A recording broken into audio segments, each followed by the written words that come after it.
Hello, everyone, and welcome to another edition of the MSP Initiative Live. Today is September 29th.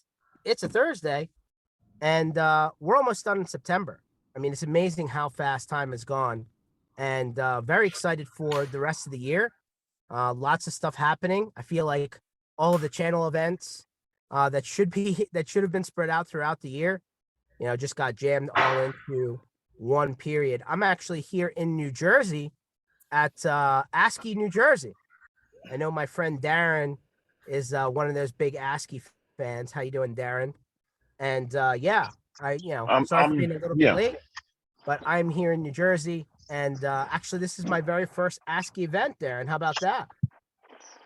Well, yeah, I like ASCII. I have not been to any this year, and don't think I will make any this year. But it is a good organization, and I hope you get it goes well for you. Yeah, no, I'm just stopping by. Met Jerry for the first time. Just trying to see what it's all about. Didn't really understand the whole ASCII thing. That's why I stopped by to get a little better brush up on things. But no, it's good. I'm happy to meet with people. We're New York, New Jersey area here, and good old me from Philadelphia decided to drive up. Anyway, some quick housekeeping as we do at the beginning of every show. MSPinitiative.com. This and every podcast will be online under sessions in podcast and video format. We have some giveaway things that we're doing between now and the end of the year. We'll announce that shortly here so you guys can get in and hopefully get some stuff in time for Christmas. We have 3 MSP community block parties. One we did in DC behind us, rented Nationals Park, went very well. 2, we rented a mega yacht down in Fort Lauderdale for Taylor Business Group's big, and that went very well. Our last one is coming here on November 9th, which is a Wednesday night in Orlando. Steven's in Florida. We're going to talk a little bit about what's happening down in Florida right now. And, best wishes to everyone who's in the middle of, hurricane watch. But I think Orlando will still be there. And we're doing a private concert with the All American Rejects. That's right. The All American Rejects. You remember them. You remember their music.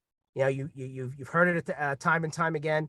So we're going to have that at Icon Park on International Drive, November 9th, 9 p.m. Be there.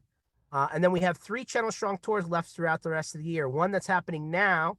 I think the guys are in, Denver, Tulsa, Topeka, and St. Louis. And then the next one comes in a little bit in October in the Southwest, right? Vegas, Phoenix, San Diego, Irvine. And then we finish out the year at the very end of November, first couple of days of December, which is like Orlando, Tampa, Fort Lauderdale area, and Atlanta. So channelstrongtour.com, check that out. That'll close out the year. So here we are again. We're another month through the year. It was nice. I talked to some people here in New York, New Jersey here at this ASCII event who, are looking at the end of the year and they're saying that it's going to be a good year. Most of the people I've talked to said that financially things are ahead of where they were last year, which is great news. Mm-hmm. But they are, and I'm not injecting it. I'm just asking people, what do you think? What's next year? What do you feel about next year? Some people echo your feelings, Darren, that we heard, previous calls, which is, hey, a little bit worried about the economy, a little bit worried about what's happening financially and where the world is and so on and so forth. So that's been a pretty reoccurring theme here in New Jersey. Some people feel really bullish about it. They feel like this is a time where people outsource a lot of services. Well, that largely helps the MSP community because the internal IT guys kind of get shrunken down. But I'd love to hear what you guys are hearing. Steven, you talk to MSPs all the time, just like I do. What's the vibe, man? What are you hearing out there? Well, I mean, this is a different downturn than normal, right? Usually there's a downturn and there's mass layoffs and the unemployment rate goes way up. The labor, it gets soft. You're easily able to pick up anybody you need. This is a little bit different where the downturn, there's no, the labor is still very tight, right? So I don't think in my lifetime I've been through this, and I've been through a lot, right? So the housing crisis, right, 2007, 8, the pandemic, now this. So everybody, everybody's going remote, and everybody's trying to figure out how to deal with that. One of the things that we hear a lot is productivity is way down. And it's simply because people are trying to manage in a different environment than they've managed before. So what we're focusing on is, and what we're hearing is, it's getting a lot more competitive because big companies are now, it's really hard for me to keep up on top of the technology. It's hard for me to find really good people. I need to focus on my business.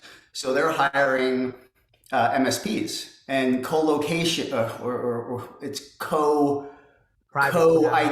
Co-managed, yeah. Co-managed, right. So that's becoming a really big thing. That's driving a lot of demand. I don't see any impact on the business in terms of the channel because they see a lot more demand coming because of it. But there are a lot of challenges on competition. How do I stand out? There's so many different players now that are coming in, and how do I keep my employees or maintain productivity? How do I motivate my employees? So these are the problems that we're working on with our folks on a daily basis. It's interesting managing people. Like if you hired a people manager, right? However you want to, manager of any level, right? The skill set to manage somebody that's in front of you seems to be completely different than if they're remote. It's almost an entirely different way to handle things. And I would argue that, to your point, Stephen, that you brought up, that a lot of people just don't know the best way to handle that situation. I was just talking to another guy here in the room here at ASCII, and he's like, it takes so much longer to determine when an employee is remote if they're going to make it or not. Like that prototypical 90 days or whatever, right? Probationary training, whatever you want to call it. Like, yeah, when you're in front of you, you probably have a good shot of making it work making a decision in that time frame if they're going to be able to do it. But on the remote, it seems like it's double or triple the time because you're not next to them. Does that make sense? It depends, right? So if you're in an office environment and all of a sudden you go remote, or you have a lot more people remote, and I believe in every circumstance, people are affected by this because maybe you do have an office culture, but because of the competition for talent, you need to go outside your local area, right? So you're always going to have some remote, I think, now, even if you have some people in the office, and if you don't have a defined position, really defined expectations, what projects do you expect them to complete? What are certain metrics that you need to measure on a daily and weekly basis? You're going to be at a disadvantage when you go remote, because if you don't have anything to measure them by, if they don't have anything to measure them by, I think that's the biggest problem. So managers tend to feel like, I need to have these numbers so I can manage them. I think it's more the employee needs to have these numbers so they can manage their work. It's a totally different mindset now. Old mindset is, I have you working 40 hours. I want you working every single minute of those 40 hours. New mindset is, these are the goals. In this time frame, we want you to get this done. If you could get it done in 10 hours, well, so be it. And have a side hustle, whatever it may be. But give them the independence to do it, but make sure there's clear expectations at the same time. And we see our customers, setting up these goal-based contests to keep it fun still, and to keep everybody focused on the metrics that matter. And even us, we drink our own Kool-Aid in our development team. We focus on effort points, right? And by focusing on those effort points and the goal and having contests based on that, we've been able to improve productivity, especially in this environment. I totally forgot to actually intro Steven. So Steven's from a company called Crewhu, if you haven't heard of them before. Crew and HU together.com. So check them out. Steven actually went, to Temple University back in the day. So I feel like there's a Philly connection, even though he's not originally from Philly. It's okay. I'll let him off the hook. I think you're based out of Florida now, Steven. Well, hopefully you're not in the middle of what's happening down there. Are you okay? We're on the back half of it, so we're okay. I have a couple of guys, Jen and Lauren, up in the Orlando area, so they're feeling it a little bit more. I hope they get through it okay. They seem to be okay. I just actually had a meeting with Jen before this call, so everything seemed okay, but still things are a little hectic up there. So yeah, I think I saw that. Like almost 2+ million people are out of power. I think Fort Myers got hit pretty hard. I know we all have a lot of friends in the sandbox down in Tampa area. Yeah, I know they've gotten hit a little bit. So I'm glad to hear that you guys are on hopefully drier land. But Stephen, other than the Temple University link, which I love, by the way, although I'll have to get you an updated cheesesteak soon, right? It's been a while since you've had Pat's and Gina's, I'm sure. I've never had Tony Luke's though. Well, that's what we're gonna do. We're gonna take care of you. Well, okay, all right. I think the hurricane got George, unless it got me.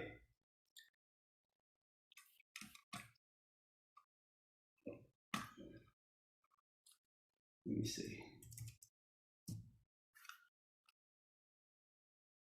Nope, I am still online, so I think it got George. So if you guys could hear me, how are you? Good. Okay. So who am I speaking to? Brian? Yep, that's me. Okay, awesome. And where are you from? Oh, the land that time forgot, Evansville, Indiana. Okay, and what do you do, by the way, Darren? Brian, me? Oh, Brian, I'm sorry, I'm looking at Darren. Yeah, Brian, yes, you, Brian. Well, I like to think I specialize in clients with money. Okay, so you run an MSP? That's a misnomer. Our MSP stuff is maybe 20% of our business. Okay, and what's the other 80? Elephant hunting, sand storage, virtualization. Okay. All right, cloud. Oh, George, you're on mute. sorry guys, I'm back. Internet issues, but Hey, no problem. I was just getting to know Brian a little bit. all good. And then here's our friend Keith Nelson. How you doing there, Keith? How are you? He didn't ask me what I do for a living. I'm the owner of the Dallas Cowboys. Yeah, I don't think so. I think Jerry has a little bit more money in the bank account than you, my friend. I agree with you, George. Yeah, unfortunately so. Before we get too far, I got to ask Keith, is Cooper Rush the replacement, the permanent replacement? Are you expecting him to just stay the starter for the rest of the year? What's going to happen? It's been kind of the course. You look at Bledsoe to Romo and so on down. It's always happened like this. To me, the greatest stat a quarterback has is the wins and losses. A lot of people don't look at it that way. They look down deeper at other stats. I think that he forces the team to play a better game plan. Use the running game more, spread the ball around. Where with Dak, they try what I call Tom Ass Turtle football and too many trick plays, and they get themselves in trouble. I think it's a better match. I think our running game looked pretty solid. Well, I'll tell you, I have the Dallas game circled on my calendar. You're not going to win twice against the Eagles this year, my friend. I think that's the it's a test. It's a test both ways. I mean, if we want to not slam each other for a second and talk real football, you go, our rush is going to be a test for your quarterback and your line. Okay. Definitely, right? to see how he's matured and how he takes some pressure, because he's going to get pressure. Maybe not as much as the Giants did, but he's going to get some pressure. Our running game is going to be challenged by your defense. So we're going to see legitimacy on both sides. I mean, I would say my defense is overperforming right now. 9 sacks against Carson Wentz. Yeah, and then I would we're going to make a few changes in our pass defense. We're already changing one safety out. So it'll be a good game. It'll be better than I would expected it was going to be if you asked me 2 weeks ago, because we looked like we were in real trouble. I'll tell you, playing the Dallas Cowboys on national television on Christmas Eve, December 24th, circle that date. I know there's one in Philadelphia earlier. I'm going to circle that one too. I'll be there. Don't worry. But I would just want a Christmas present for the people of Philadelphia. That's all. And are you going to be throwing snowballs at Santa again? Again, I don't remember. I mean, I don't remember that incident, Keith. I think, were you alive? I know I wasn't alive. Were you alive that time? 1961? Yeah, I was. Okay. I watched that game. I remember that game. I was young, but yeah. Okay. And it was, yeah. it was ESPN or whatever, Wide World of Sports. In fact, I think it was before ESPN. It was a Wide World of Sports replay. And I think it's what kids. Thrill of victory and the agony of defeat.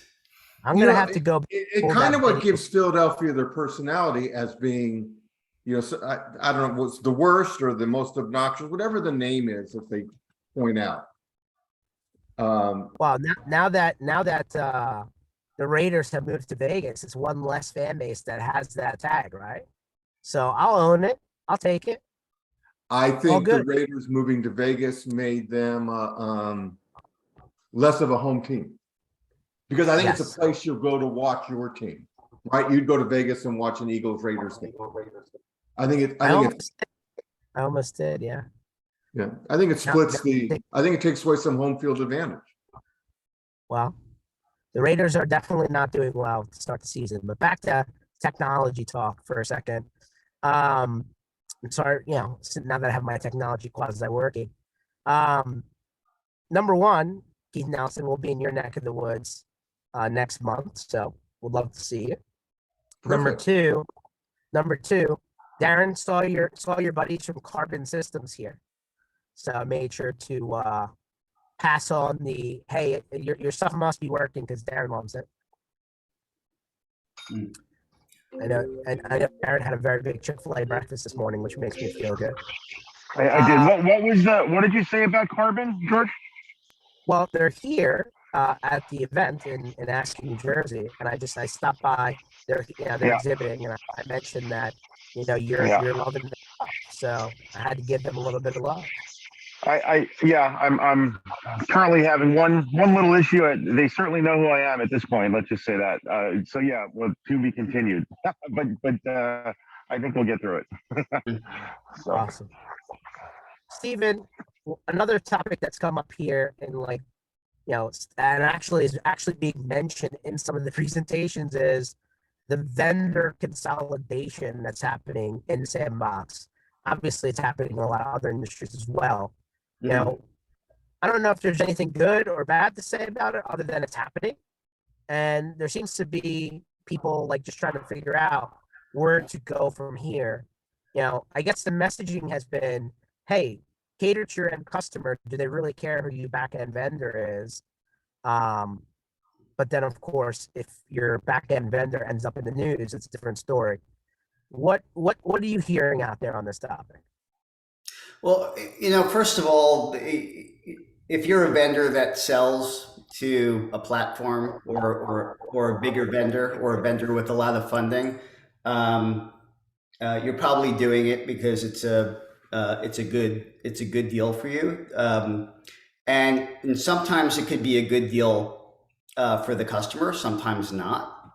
When you're focused on one thing, so when we're focused on helping MSPs with their deliver great customer satisfaction or keep their employees engaged.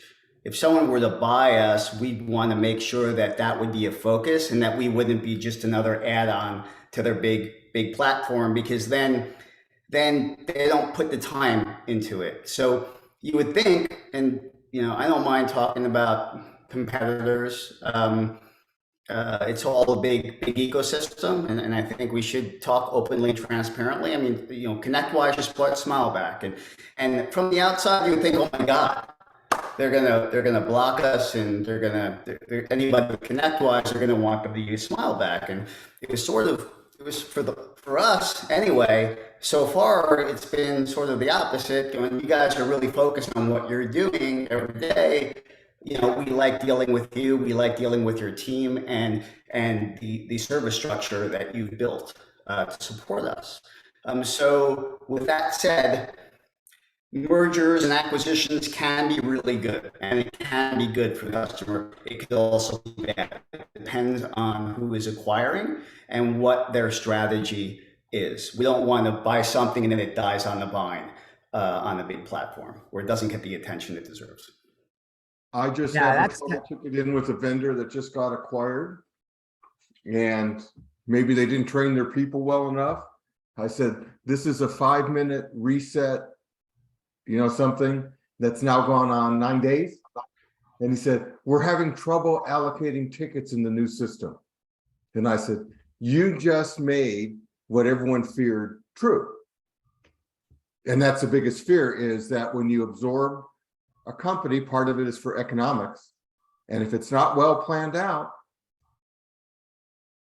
and the other thing, which is just now speculative, you're going, how unhappy are the people that they start blaming the system for their failures? And you start wondering those, or I do. And Keith, it's always about economics. It is always only about economics. So you know that. Yeah. I mean, so yeah, that's your point is well taken, but there's, all these companies that say they want to, anything else they say is just icing. It's a show. We all know it's always about the bottom line when a company is bought or sold. So. Well, I think part of the problem, and maybe the root cause of some of the stuff we're talking about right now, is that there's just institutional knowledge, right? That when events like that happen, the people who have been around, who know how the thing works, how the clock ticks, how the gear turns, go away, right? And then the people that come in behind them are learning on the job, kind of, like a fire hose, and they just don't know where all the things are, right, in order to work efficiently and quickly.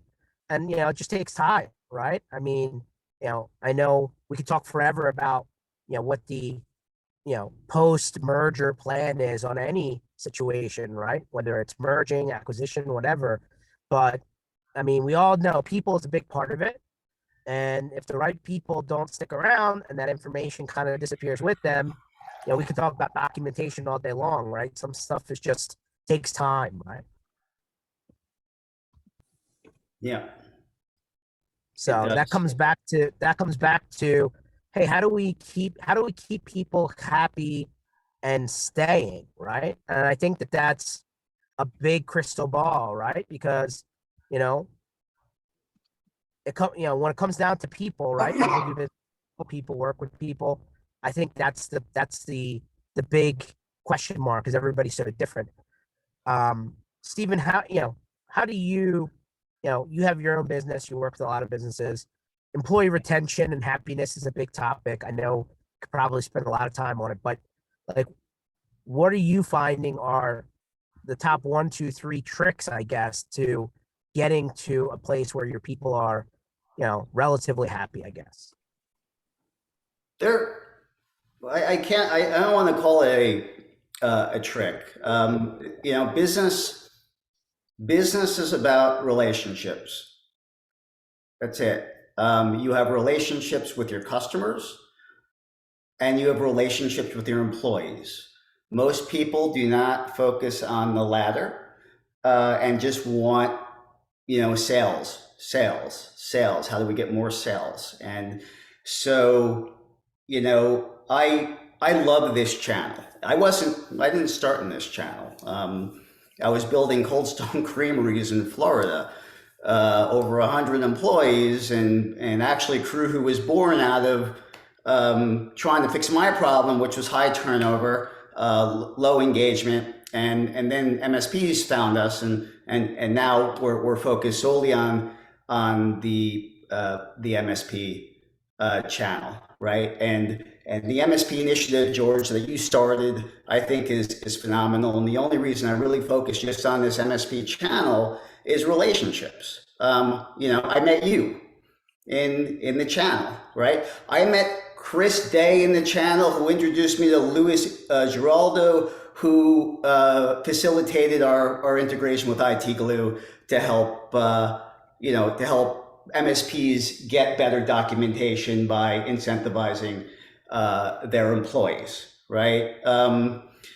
There's so many stories like that. Ryan Denning, who's our VP of sales, I met him in the channel. I knew him.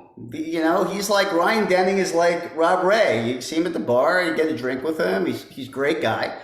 And he's now part of our team, and we have this relationship, right? We hired Lauren through a contact that Ryan had. We hired Jen, our marketing VP, who's on the call right now. Hey, Jen. And she was friendly with Lauren, right?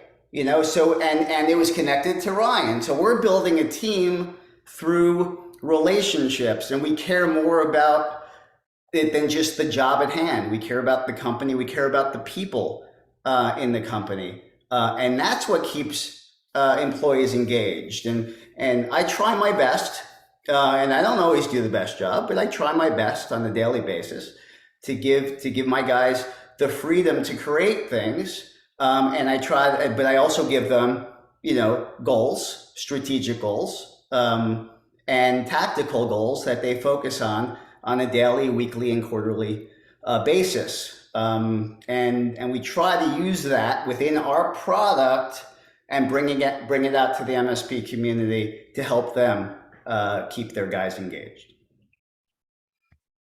And we lost George again, but I think he's just thinking. that'd be great if he stopped right here. Very good. You guys on the road again. I missed the beginning. He's back on the road again, or he's in New Jersey. He went to an ASCII event, so he is on the road. Maybe he's on cellular service. That's affecting his connection. Yeah, I used to do, some of our clients are hospitality, and people, log in on hotel networks, and I tell them, we deliberately throttle that to sell you the enhanced package. So, that's one of the drawbacks. But now your take is interesting, because I years ago, and I'm an elderly individual, I worked with Ray Lane when Oracle was purchasing, this is the IPO bubble, back in the 80s and so on. And they would purchase companies, and I learned a lot from watching them from the sidelines on how to do it wrong. Yeah. Because what happens a lot of times, there's not enough communication. And you and I, as an example, have the same job. We're both sales managers, let's say, and we're sitting there looking at each other going like, which one's the keeper and which one's out the door? And Ray Lane told me at one point, he goes, what happens is if you don't communicate and you don't have a good strategy, the people you lose are your best people, because they're the ones everyone wants. And now you're stuck. You bought a company and you lost all the people you bought it for. So, having a pulse on your employees and letting them return that pulse to you, as you were describing, is paramount to me, at least in service delivery and security. Some people think you just throw money at employees, and all the key management studies say that's not good enough. They want to know that you appreciate them, and everyone wants to feel that at the end of the day, they didn't waste oxygen, that they actually get to accomplish something besides make money, that they got to make their customers whole, whatever your goal is, you got to help people. And I think that's something a lot of companies forget about, is you have to facilitate the ability for your staff to do what they're supposed to do, and the freedom to do it. That's exactly the point. You have to facilitate and let them do it, and you have to communicate, and you have to let them know what they're doing right, and do it as publicly as you can, and let everybody know what they're doing right. And that's what we focus on. We focus on living core values of our company every day. We help other MSPs or technology providers do the same thing, really, because inherently all human beings, unless you're a sociopath, and there's some of them, but all human beings want to help others.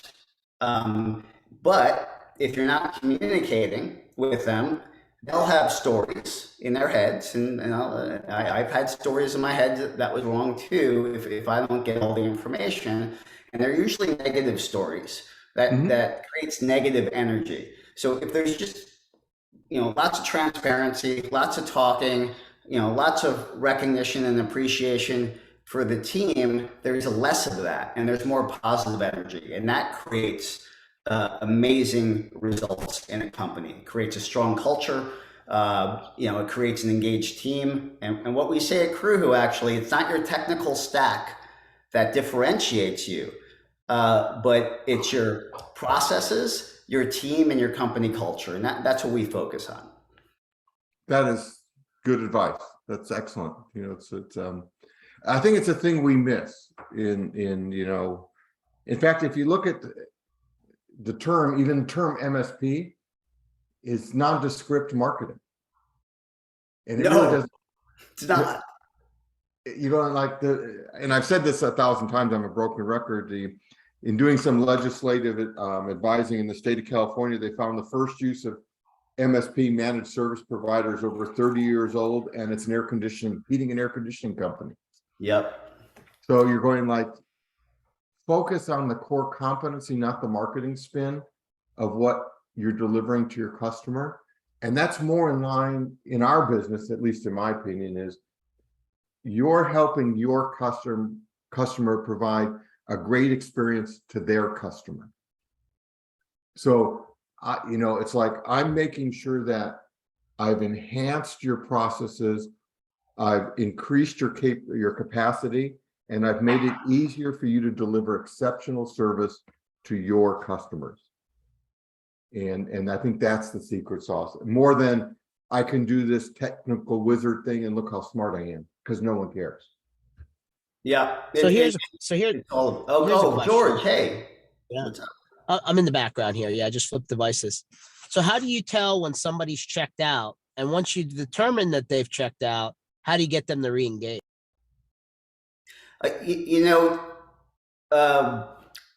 When I mentioned, having goals, right? Of having project goals, having metrics that are daily and weekly based, and then having check-ins with them to see how things are going.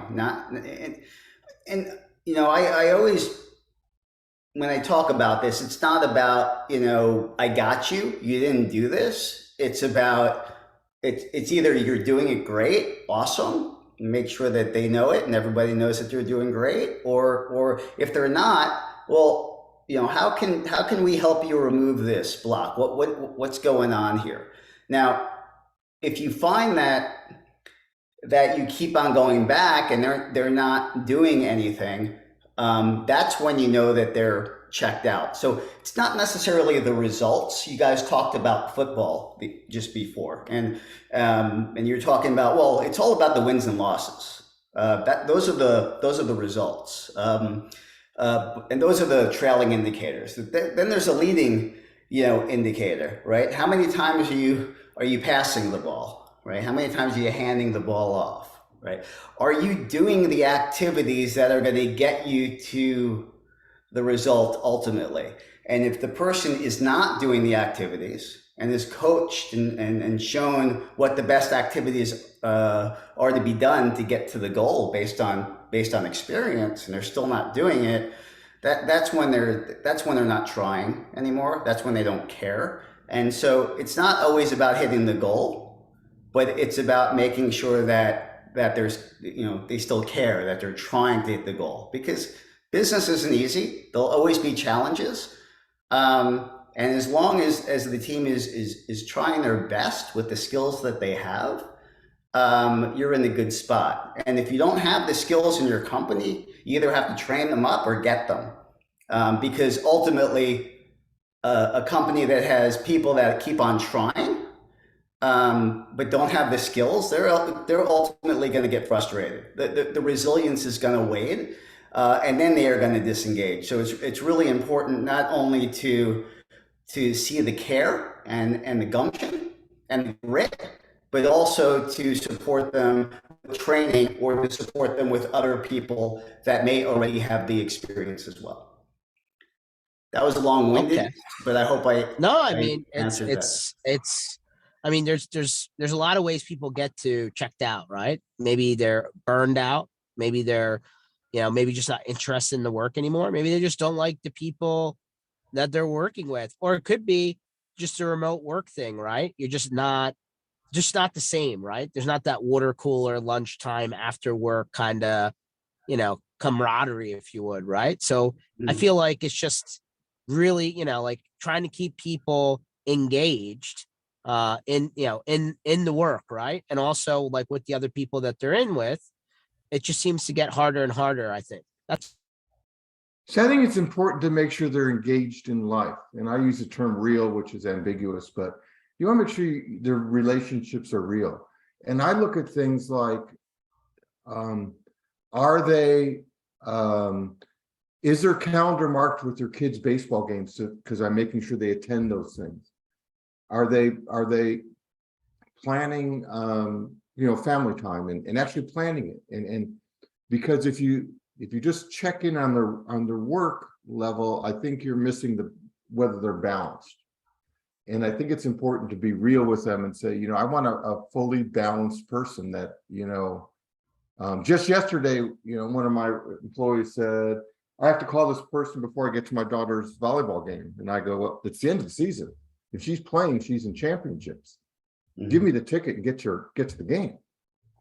Right? Because those are the things that I think become burdensome on their life. More so than work issues. Work is just work. It's what we do for money. Mm-hmm. Well, I also look at work as this is what you want to do.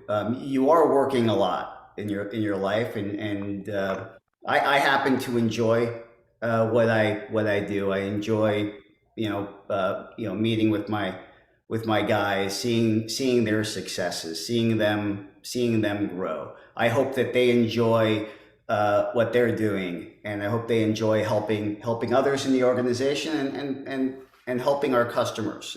And I believe that's the case for most.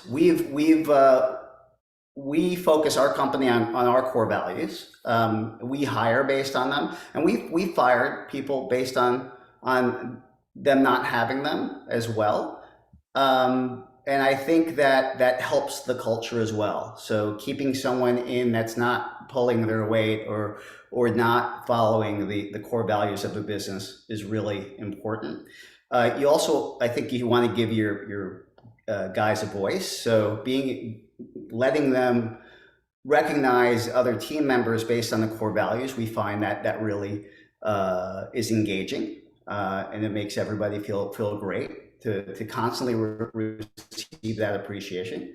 We found that I say a lot, it's all about the base hit, not about the home run. So celebrating the small wins on a daily basis really helps engagement within our company, but also with our customers that are using our recognition module. So I think all of these things are important. At the end of the day, I want them to enjoy work. At the end of the day, I also want them to have balance as well. So what you said about going to the ball game with the kids, I think that's important too. but they should enjoy what they're doing. They should get value out of what they do on a daily basis at work. You know, I managed through a crisis years ago, and I learned a lot through that. And one of the things the crisis manager team told me is if people overwork, they're generally hiding from a bigger core issue in their personal life. Of course, this wasn't just a work-related, this was a terrorist attack on a facility. But I always kept that in my mind. I go, someone's working, it's almost like self-medicating with alcohol. You have to watch and make their balance, right? Their overworking may be their desire to get away from something that's really core. So I just try to keep a thumb on that. Mm-hmm. Yeah, it's true. Balance is the key word there. Yeah. And then I try and be as cool as George. You know, that's the other thing I do in life. Oh no, Keith Nelson, you're cooler. You know, you got the cigar game down. I mean, I just help give you the material, right? You're the one that's holding court. You know what I'm saying? Yeah. So, you know, let's take the rest of the time real quick. Steven, like, where do people find information on Crewhu? What are the people who rave about Crewhu? What do they love about it? We just received a testimonial yesterday about how we were able to double the amount of Google reviews over the past year, and most of their business came to them first by finding them on Google and them reaching out to them because they had reviews that were more recent than the 90 days. And they had more reviews than most other service providers. So the reason why people come to us is because they want to stand out from the competition. And we've also heard stories where we've been able to help people stay because of the appreciation they get from using our platform.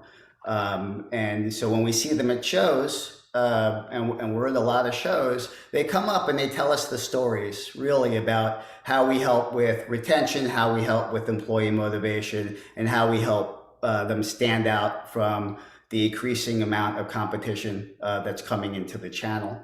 To get to us, it's crewhu.com. You'll find us on the web. That's Crew, CREWHU.com, and HU stands for human. So our mission is to bring human into the workplace or back into the workplace because we are not just individual employees, but we're a crew, right? We got each other's back, and that's how we want work to be, right? We want to end the day saying I had a great time. We want to be like a football team, right? They're celebrating at the end of the game, right? We want to be like the Miami Dolphins this Sunday, right? When they beat the Buffalo Bills, and they're all celebrating together. That was a very controversial win. That was probably the best game I've seen since the Giants beat New England in the Super Bowl.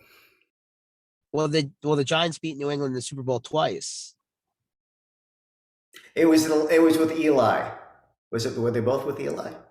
They were both with Eli. Oh shit! It was at the last couple of seconds, and I'm sorry, Lauren, for talking about this. Lauren on my team's okay. New England fan, but well, just not to razz Lauren anymore, but the three times that Brady lost in the Super Bowl, twice to your friend Eli, and once to my pal Nick Foles. Yeah. The NFC East is like the kryptonite for Tom. It's tough. It's a tough group. They have a lot of heart, but that brings me back to it's heart, right? Miami Dolphins, won with heart. The New York Giants, when they won in '86, I feel it was heart, right? Bill Parcells, Phil Simms, Hostetler, they were good quarterbacks, but they weren't they weren't all-star, or the very, very best ever. But they had a game plan, and they had a team, and they had a team culture, right? They had a culture that got them to the championship, which I feel like Miami has now, right? They're pumped up. They're pumped up. They don't have to have the all-star quarterback. They also had Marino for many, many years and never won the Super Bowl. That's true. And he's one of the best quarterbacks ever. He is definitely holding a space there in the Hall of Fame. So just real quick, so the recognition part of your platform, do people get recognition not just from internal employees? What about external customers saying, hey, George did a really good job, right? Does it work both ways? Yeah, absolutely. That's what it does. So you're able to get recognition from the customers, and we recognize and reward our guys daily, or MSP employees daily, for delivering outstanding service that keeps them, really focused on that service aspect. And we also internally have a way for them to be recognized by one another for living the core values on a daily basis. That's essentially what we're all about. That's awesome. Cause listen, if you're a rock star and you're taking care of your people internally on your team, and then you're, just blowing out of the water with your end customers, right? That's a double, that's like a double duty, right? Like two sides of the same coin. But I love people who consistently get high scores from customers, right? Because ultimately at the end of the day, they're the people that are, swiping the credit cards and paying the bills, and nobody wants to be disappointed out there. So, for all those people that go the extra mile, I love the recognition.